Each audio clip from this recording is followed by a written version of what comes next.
बिस्मिल्लाहिर्रहमानिर्रहीम। अस्सलाम वालेकुम फ्रेंड्स, मैं हूं अफरोज़ और आप देख रहे हैं हमारा YouTube channel civil construction world. आज की जो टॉपिक है वो है कॉलम्स के बारे में, बीम्स के बारे में, कहा जाएगा तो पूरे स्ट्रक्चर के बारे में। ये वीडियो बहुत इंपॉर्टेंट है, बहुत ख़ास है। आप अगर घर बनाना चाह रहे हैं, कॉलम्स का डिटेल्स आप जानना चाहते हैं, किस तरह से कॉलम्स बिल्डिंग में दिया जाता है, उसका पर्पस क्या होता है, ये सभी डिटेल्स बताने वाला हूँ कॉलम एंड बीम्स का। तो इस वीडियो को शुरू से लेकर आखिर तक देखें। चैनल पे नए हैं तो ठीक है, तो चैनल को सब्सक्राइब भी कर लीजिएगा। चलते हैं टॉपिक की तरफ। तो फर्स्ट ऑफ ऑल देखिए, कॉलम्स एक्चुअल में दिया क्यों जाता है बिल्डिंग्स में।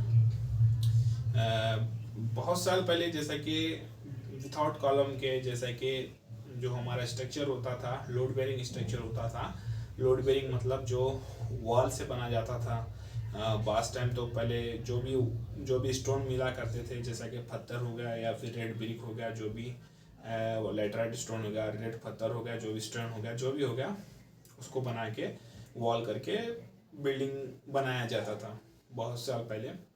नाउ डेज वॉल्स भी बना जाता है, लोड बेरिंग भी होता है, बट मोस्टली 75% कह सकते हैं, या फिर 80 to 90% कह सकते हैं, कॉलम से स्ट्रक्चर बन रहा है। चाहे रेसिडेंशियल बिल्डिंग हो, विला हो, कमर्शियल हो, जो भी प्रोजेक्ट्स हो, वो कॉलम से बना जाते हैं। तो कॉलम का पर्पस क्या है, कॉलम क्यों दिया जाता है, उसका एडवांटेजेस क्या है, वो बीम का एडवांटेज क्या है, वो बताने वाला हूँ इस वीडियो में। तो चैनल पे नए हैं तो प्लीज़ चैनल को सब्सक्राइब करना मत भूलिए और शेयर कर दीजिएगा। बहुत इंफॉर्मेटिव वीडियो है ये, ठीक है। तो मैं आपको यहीं पे यही बता रहा था कि कॉलम्स है क्या, ठीक है। देखिए, कॉलम्स जो है, पूरा जितना भी इंटायर आपका स्ट्रक्चर रहेगा, जो भी प्रोजेक्ट रहेगा, चाहे आपका बिल्डिंग्स का प्रोजेक्ट हो, या फिर जो भी विला का प्रोजेक्ट हो, या फिर वेस्ट एनर्जी का प्रोजेक्ट हो, कॉलम्स हर जगह पे कॉलम्स लिया जाता है। तो कॉलम्स का मेन रोल है, ठीक है, मेन रोल है, मेन किरदार है, और बोल सकते हैं मेन एक्टिविटी है कॉलम बिल्डिंग के लिए। जितना भी लोड आएगा, जो स्लैब का जो लोड आएगा, जो वेट आएगा, जो वज़न आएगा, चाहे बीम का आएगा, वो आएगा कॉलम्स पे ही। तो आप देखेंगे, जो भी बिल्डिंग है आपकी, रेसिडेंशियल कमर्शियल, जो भी आपका प्रोजेक्ट है, उसमें देखिए आप, सबसे जो हैवी जो लेंथ एंड ब्रेड जो डेप्थ होता है, लेंथ और ब्रेड जो होता है, स्पेशली जो लंबाई और चौड़ाई बोल सकते हैं, वो कॉलम का ही देते हैं। और क्योंकि देखिए, स्लैब का जो थिकनेस होता है 150 mm होता है, या फिर मिनिमम 125 mm, 150 200 रख सकते हैं, बट कॉलम्स को देखिए आप कितना वाइड रखते हैं। बाज़ जगह पे रखते हैं 300 by 300 mm, बाज़ जगह पे 300 by 600, बाज़ जगह पे 800 by 800, बाज़ जगह पे 1 मीटर by 200 mm, बाज़ जगह पे 2 metre by 600 mm, according to the structure design. तो कॉलम्स को कितनी कितनी दूरी पे देना चाहिए और क्यों देना चाहिए, सभी डिटेल्स इस वीडियो में बताऊंगा, शॉर्टली बताऊंगा, ब्रीफ अपकमिंग पार्ट 2 में बताऊंगा मैं। देखिए, फर्स्ट ऑफ ऑल, अगर आप लोड बेरिंग स्ट्रक्चर बना रहे हैं वॉल का, तो मैं आपको सजेस्ट करूंगा कि आप लोड बेरिंग स्ट्रक्चर मत बनाइए, बिना कॉलम का आप घर मत बनाइए। जो भी आप घर बनाना है, आपको फ्रेम स्ट्रक्चर ही बनाना है, मतलब कॉलम्स का ही बनाना है, विद आपके जो भी कंसर्न या जो इंजीनियर रहेंगे, जो ऑफिशियल जो आपके इंजीनियर रहेंगे, उनको ये करके आपको बनाना है, ठीक है। आपके जो भी इंजीनियर रहेंगे उनको पूछ के आपको बनाना है। तो किस तरह से बनाना है, किस तरह से ये करना है, मैं आपको बताने वाला इस वीडियो में। पूरी वीडियो देखिए शुरू से लेके आखिरी तक, तो बताने वाला हूँ मैं इस वीडियो में। बहुत इंफॉर्मेटिव वीडियो है ये, इस वीडियो को प्लीज़ देखना शुरू से लेके आखिर तक, ठीक है, जहाँ पे भी आप इस वीडियो को देख रहे हैं, जो भी प्लेटफॉर्म पे, ठीक है। तो मैं आपको बता ये रहा था कि कॉलम्स, एक तो देखिए, कॉलम्स जो भी आपका लोड रहेगा, चाहे वो स्लैब का लोड रहेगा, चाहे बीम का रहेगा, चाहे वो नेंटल का रहेगा, टाई बीम का रहेगा, प्लिंथ में अपना टाई बीम जो ऊपर में जो आता है ना, जो नेंटल के पास लेते हैं, टाई बीम वगैरह, जो भी लोड रहेगा कॉलम पे ही जाएगा।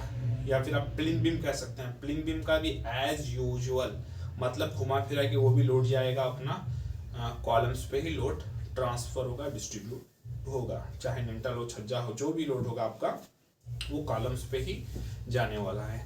तो आप कभी भी स्ट्रक्चर बनाने से पहले, फर्स्ट ऑफ ऑल, आप तो लोड बेरिंग स्ट्रक्चर मत बनाइए। जो आपका वॉल से जो स्ट्रक्चर होता है। Second step that is column का स्ट्रक्चर बनाइए, मतलब फ्रेम स्ट्रक्चर बनाइए विद कंसर्न इंजीनियर, जो आपके ऑफिशियल इंजीनियर है या फिर डिज़ाइन इंजीनियर है, जो भी आपके एरिया में है, जहाँ से भी आप स्टेट से है या फिर सिटी से डिस्ट्रिक्ट से बिलोंग्स रखते हैं, वहाँ के जो आपके नियर बाई स्ट्रीट में जो इंजीनियर रहते हैं गली मोहल्ले में, वहाँ से उनसे कंसर्न करके आप उनकी राय लेके आप स्ट्रक्चर बना सकते हैं। तो फर्स्ट ऑफ ऑल वो आपको डिटेल्स देंगे किस तरह से प्लान होता है। फर्स्ट ऑफ ऑल कॉलम दिया कहाँ पे जाता है, कॉलम देने का पर्पस क्या है। एक तो कॉलम देने का पर्पस ये होता है वो लॉन्ग टाइम जो आपका लोड रहेगा, मतलब वो आपको ये करेगा, स्टैंड करके रखेगा। जैसे कि आप वॉल से आप घर बनाते हैं तो इन फ्यूचर में due to of some cracks आने की वजह से अगर आपका वॉल गिरता है तो आपका स्लैब गिरने के चांसेस होते हैं। अगर आपका एक वॉल क्रैक्स होता है तो स्लैब्स भी फॉल डाउन होने का, मतलब ऊपर से नीचे गिरने के चांसेस होते हैं। बट कॉलम्स में इस तरह से नहीं होता है। देखिए बहुत सारे कॉलम्स दिए आ जाते हैं। एक तो कॉलम्स पे बिल्डिंग नहीं ठहरा करते हैं, जैसा कि according to structure, according to area के हिसाब से आपको कॉलम्स दिया जाता है, नंबर ऑफ कॉलम्स दिया जाता है। जैसे कि बाज़ जगह पे 10, 12, 15, 20 according to the structure, according to the area. ठीक है, तो वहाँ पे क्या होता है, कॉलम्स में क्रैक्स, आप बोल सकते हैं कि कॉलम में भी क्रैक्स हो सकता है, बट सभी कॉलम में क्रैक्स नहीं होता है। जैसा कि हम पोरिंग करते हैं, जब हम कंक्रीटिंग करते हैं कॉलम्स के अंदर, तो वहाँ पे कंक्रीटिंग करते टाइम पे जैसा कि हम प्लांट से लाके कंक्रीटिंग करते हैं या फिर वहाँ पे मिक्सिंग करके, साइड पे मिक्सिंग करके कंक्रीटिंग करते हैं। टाइम्स बहुत इंपॉर्टेंट होता है। टाइम्स की वजह से वर्केबिलिटी जो होती है कंक्रीट की कम और ज़्यादा होती है। जितना वर्केबिलिटी ये रहेगी अपना वर्क एबिलिटी, मतलब समझ लीजिए जितना टाइमिंग के आप अंदर में करेंगे उतना आपको फिनिशिंग अच्छी मिलेगी। जैसा कि 3 आवर्स होता है प्लांट टू अपना साइट को, 3 आवर्स के अंदर आपको कंक्रीट जो आपका रेडीमिक्स कंक्रीट होता है वो आपको कंप्लीट करना होता है।